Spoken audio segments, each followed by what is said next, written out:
ଆଜି ମୁଁ ଲଙ୍କା ଆଉ ରସୁଣର ଗୋଟେ ମିକ୍ସ ଆଚାର ବନେଇବି। ଭାରି ସୁଆଦିଆ। ଯେତେ ଖାଉଥିଲେ ବି ମନ ବୁଝିବନି। ଯେଉଁମାନେ ଲଙ୍କା ଖାଆନ୍ତି ସେମାନଙ୍କ ତ ଇଏ ବହୁତ ପ୍ରିୟ ହେବ। କିନ୍ତୁ ଯେଉଁମାନେ ଲଙ୍କା ଖାଇବାକୁ ପସନ୍ଦ କରନ୍ତିନି ଏ ଆଚାରକୁ ଦେଖିଲେ ନା ଲୋଭ ସମ୍ଭାଳି ପାରିବେନି।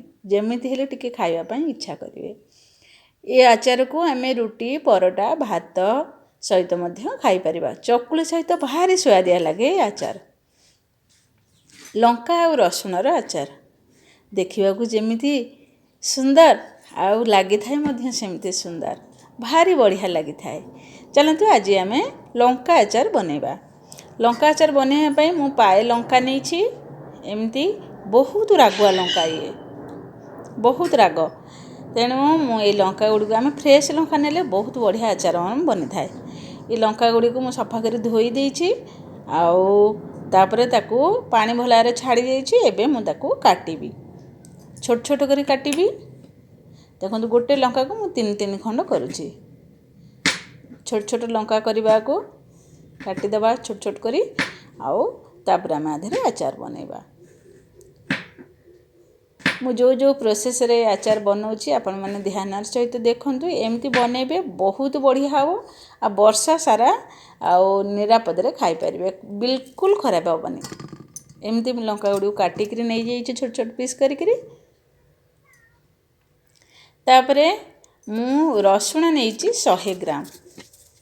100 ଗ୍ରାମ ରସୁଣ ନେଇଛି। ପାଏ ଲଙ୍କା ପାଇଁ ମୁଁ ରସୁଣ 100 ଗ୍ରାମ ନେଇଛି। ଏମିତି ରସୁଣ ଗୁଡ଼ିକୁ ଭଲ ଭାବରେ ଆମେ ଛଡ଼େଇ ଦେବା। ତା ଚୋପା ଗୁଡ଼ିକୁ ବାହାର କରିଦେବା। ତାପରେ ଆମର ରସୁଣ ପକାଇବା ପାଇଁ ରେଡ଼ି ହେବ। ଏମିତି ରସୁଣ ଗୁଡ଼ିକୁ ସଫା କରିକିରି ଆମେ ତାକୁ ସବୁ ବାହାର କରିବା। ରସୁଣ ଲଙ୍କାରେ ପକାଇଲେ ଭାରି ସୁଆଦିଆ ଲାଗିଥାଏ। ଯଦି କିଛି ସମୟ ରହିଯିବ କିଛି ଦିନ ତାପରେ ଭାରି ବଢ଼ିଆ ଲାଗିଥାଏ। ଦେଖନ୍ତୁ ଏମିତି ରସୁଣ ଗୁଡ଼ିକୁ ମୁଁ ଏତେ ରସୁଣ ହେଇଛି ତାକୁ ସବୁ ନେଇଯାଇଛି। ମସଲା ପାଇଁ ସୋରିଷ ନେବା ଟିକେ ଅଧିକା, ଜିରା, ପାନମଧୁରୀ ଆଉ ପଞ୍ଚଫୁଟଣ ମୁଁ ନେଇଛି। ଆଉ ତାକୁ ଭଲ ଭାବରେ ଆମେ ଭାଜିଦେବା।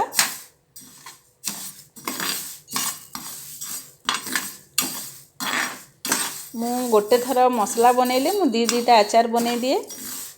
ଏଥର ଏ ମସଲା ବନେଇଛି, ମୁଁ 2ଟା ଆଚାର ବନେଇବି। ଆଜି ଲଙ୍କା ଆଚାର ବନେଇଛି, କାଲି ମୁଁ ଗାଜର ଆଚାର ବନେଇବି। ଗାଜର ଆଚାର ଦେଖିବା ପାଇଁ ମୋ ଚ୍ୟାନେଲକୁ ସବସ୍କ୍ରାଇବ୍ କରନ୍ତୁ। ମୁଁ ନିଶ୍ଚୟ ଗାଜର ଆଚାର କାଲି ଆଣିବି। ଦେଖନ୍ତୁ ଏମିତି ମସଲା ଆମର ଦର ଦର ଖଣ୍ଡ କରିକିରି ମୁଁ ଗୁଣ୍ଡ କରିଦେଇଛି। ଗ୍ରାଇଣ୍ଡରରେ ଗୁଣ୍ଡ କରିନି, ଏମିତି ଗ୍ଲାସ୍ ଦେହରେ ଗୋଟେ ବାଡ଼ି ଧରିକିରି ମୁଁ 10ଟା ନାଡ଼ ଧରିକିରି ଗୁଣ୍ଡ କରିଛି। ତାପରେ ଦେଖନ୍ତୁ ଲେମ୍ବୁ, ଆମେ ଲଙ୍କା ଆଚାର ପାଇଁ ଲେମ୍ବୁ ବହୁତ ଜରୁରୀ ହେଇଥାଏ। ମୁଁ ଏମିତି 5ଟା ଲେମ୍ବୁ ନେଇଛି। ତାକୁ କାଟିକିରି ଏମିତି ରସ ବାହାର କରିଦେଉଛି। ଆମର ଲଙ୍କା ଆଚାର ଟିକେ ଖଟା ଲାଗିବା ଜରୁରୀ। ଆଉ ଲେମ୍ବୁ ରସ ଦେଲେ ବହୁତ ବଢ଼ିଆ ହେଇଥାଏ। ମୁଁ ଭିନେଗାର ଏଠି ଦେବିନି, ମୁଁ ଲେମ୍ବୁ ହିଁ ଦେବି। ଏମିତି ସବୁ ଲେମ୍ବୁ ଗୁଡ଼ିକୁ କାଟିକିରି ମୁଁ ଏମିତି ରସ ବାହାର କରିଦେଇଛି।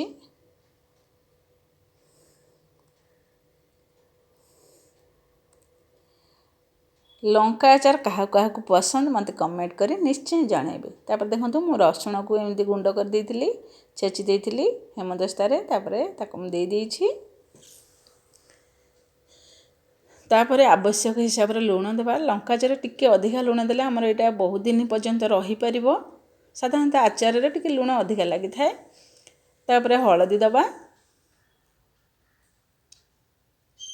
ତାପରେ କାଶ୍ମୀରୀ ଚିଲି ଟିକେ ଦେଉଛି କଲର୍ ପାଇଁ, ସୁନ୍ଦର, ବହୁତ ସୁନ୍ଦର ଦେଖାଯିବ। ତାପରେ କଳା ଜିରା, କଳା ଜିରା ଆଉ ଜୁଆଣି ଇଏ ଭଜା ହେବନି, କଞ୍ଚା ଦିଆହେବ। ଆଉ ଯେତେବେଳେ ଆମେ ତାକୁ ଖରାରେ ରଖିବା ଭାରି ସୁଆଦିଆ, ତା ଫ୍ଲେଭର ବହୁତ ବଢ଼ିଆ ଆସିବ। ତାପରେ ଯେଉଁ ମସଲା ଗୁଣ୍ଡ କରିଥିଲି ମୁଁ ତା ଦେହରୁ ଅଧା ଦେଇଦେବି, ଆଉ ଅଧା ରଖିବି ଗାଜର ଆଚାର ପାଇଁ।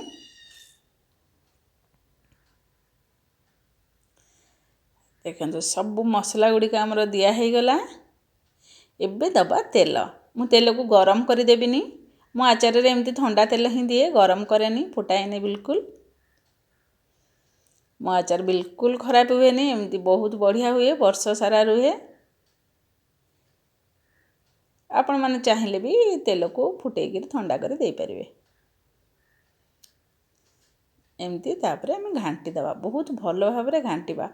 ଆଚାରର ସବୁଠୁ ଭଲ ପ୍ରୋସେସ୍ ହେଲା, ମେନ୍ ପ୍ରୋସେସ୍ ହେଲା ଆମେ ଆଚାରକୁ ଭଲ ଭାବରେ ମିଶାଇବା।